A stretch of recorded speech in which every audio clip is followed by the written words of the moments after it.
Bismillahirrahmanirrahim. Assalamu alaikum. Welcome to the channel Maths Learning Studio. Today we will start the new chapter, chapter number 6. So, the chapter name is Linear Inequality in One Variable. In this chapter, first of all, we will learn some basic concepts. इस video में मैं आपको थोड़े से basic जो हैं हमारे पास inequalities and इक्वलिटीज़ इनका रिकैप दूंगी और इसको हम न्यू चैप्टर को स्टार्ट करेंगे. But in this video we will just go through the basic concept, not the solution of any question. So ये जो वीडियो है ये आपके लिए just for the concept learning के लिए है. एक आध हम एग्ज़ाम्पल इसमें सॉल्व करेंगे, लेकिन हम इसमें सबसे पहले बेसिक कॉन्सेप्ट्स के साथ डील करेंगे. So you know that the title is linear inequalities in one variable. You know well about the equations. Class 6th में एंड 7th में आप लोग इक्वेशंस को सॉल्व करते हुए आए हैं. इक्वेशंस कुछ इस टाइप की होती हैं हमारे पास अलजेब्रा में कि उसमें दोनों साइड्स जो हैं अलजेब्रिक टर्म्स होती हैं और दोनों साइड्स जो हैं वो आपस में इक्वल होती हैं. So that's why these are called equations. उसमें इक्वल का साइन भी होता है, ये बात भी आप लोगों ने देखी है अच्छे से. सो यहाँ हम डील करेंगे इनइक्वलिटीज़ के साथ. Inequality means here are two terms, equality and inequality. So equality means equal, जो कि बराबर होंगे.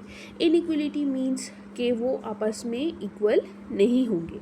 वन वेरिएबल की बात कर रहे हैं. हाँ, सो लेट्स सपोज आप लोगों ने क्लास 6th में इस तरह से इक्वेशन सॉल्व की थी. एक एग्जांपल हम डिस्कस कर लेते हैं.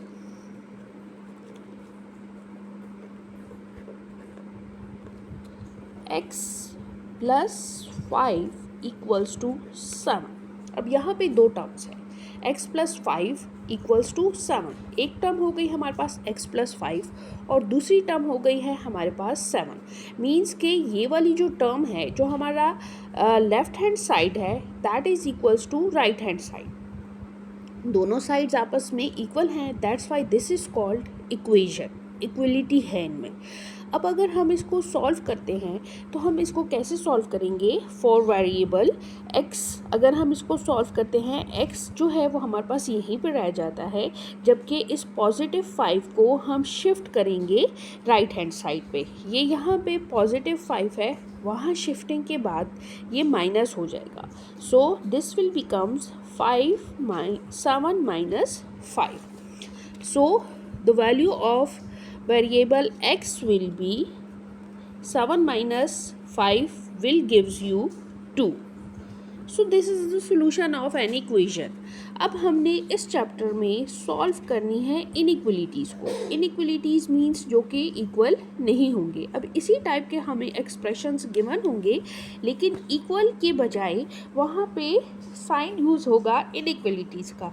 इनइक्वलिटीज़ के लिए हमारे पास दो साइंस यूज़ होते हैं. अब अगर कोई वेरिएबल जो है वो इक्वल नहीं है किसी टर्म के, तो उस केस में हमारे पास क्या हो सकता है. या तो वो वेरिएबल उस टर्म से ग्रेटर होगा या वो वेरिएबल उस टर्म से स्मॉलर होगा. दो ही केसेस अगर हो सकते हैं, या तो ग्रेटर होगा या लेसर होगा. अब इस केस में देखें वेरिएबल x जो था वो किसके इक्वल था. वो इक्वल था 2 के, क्योंकि ये इक्वेशन थी. अब अगर हम बात कर रहे हैं इनइक्वलिटी की, तो जो एक वेरिएबल हम वन वेरिएबल की बात कर रहे हैं, हमारे पास इनइक्वलिटीज़ हैं इन one variable.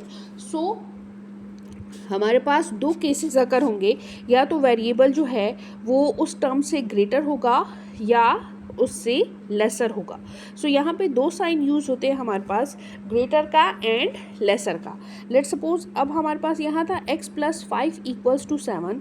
So here will be x plus 5 will greater than 7 और less than 7. x plus 5 will be less than 7। ये दो केसेस आ सकते हैं। अब यहाँ पे इसका मतलब ये है कि x+5 जो है वो ऑलवेज ग्रेटर होगा 7 से, और यहाँ पे ये हो सकता है कि x-5 will be less than 7। सो दो ये आपके पास जो साइन है this is used for the greater, and ये आपके पास लेसर के लिए यूज़ होता है। ये बहुत बेसिक कॉन्सेप्ट है, ये आप अर्ली क्लासेस में भी सीख कर आए हैं। सो ये हमारे पास दो इनइक्वलिटीज़ के साइन हैं जिनको हमने सॉल्व करना सीखना है। सो ये सॉल्व कैसे होते हैं? ये सॉल्व होते बिल्कुल इक्वेशंस की तरह ही हैं, लेकिन सिर्फ जस्ट साइन का यहाँ पे डिफरेंस होता है। जैसे हमने प्रीवियस अभी जब हमने इक्वेशन की एग्जांपल की थी तो हमने ये कहा था कि x+5 इक्वल्स टू 7, ठीक है। इस प्लस को मैं वहाँ पे ले गई थी जो कि नेगेटिव बन गया था। अब यहाँ पे हम कह रहे हैं x+5 इज़ ग्रेटर देन 7। सो हम इसको सॉल्व करने के लिए x+5 है, वहाँ जाके ये माइनस हो जाएगा। सो 7 - 5, सो x विल ग्रेटर देन 2। हमेशा इस x में वो वैल्यूज़ लाई करेंगी जो ग्रेटर देन 2 होंगी। इस केस में x की वैल्यू जो है वो 2 नहीं है, x की वैल्यू जो है वो ग्रेटर देन 2 है।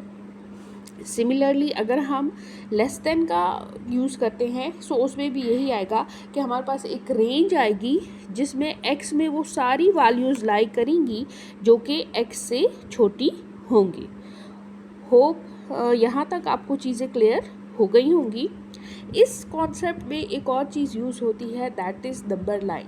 नंबर लाइन आप लोग अर्ली क्लासेस में भी कर चुके हैं, स्पेशली जब हम एब्स्ट्रैक्ट्स की बात करते हैं तो क्लास 6 में नंबर लाइन आपको सिखाई जाती है। सो यहाँ हम थोड़ा सा नंबर लाइन को देखेंगे। नंबर लाइंस कुछ इस तरह से बनती हैं हमारे पास जब इनइक्वलिटीज़ होती हैं। इनइक्वलिटीज़ में हमारे पास एक टेबल को देखना बहुत ज़रूरी है। यहाँ एक टेबल गिवन है आपकी बुक में on the page number 130। Notations आपको गिवन किए हुए हैं और उनकी मीनिंग आपको बताई हुई है। अगर हम कंपेयर कर रहे हैं एक वेरिएबल को और एक टर्म को, या दोनों हमारे पास एक वेरिएबल और एक टर्म ही होती है हमारे पास, सो यहाँ दोनों वेरिएबल्स आपको शो किए गए हैं। Just for the instance a is greater then b, ठीक है।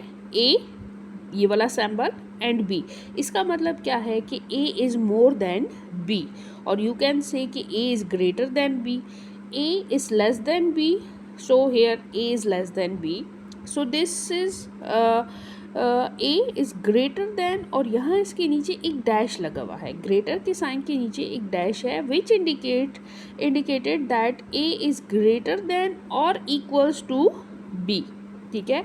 यहाँ लिखा है a इज़ मोर देन और equal to b, a is less then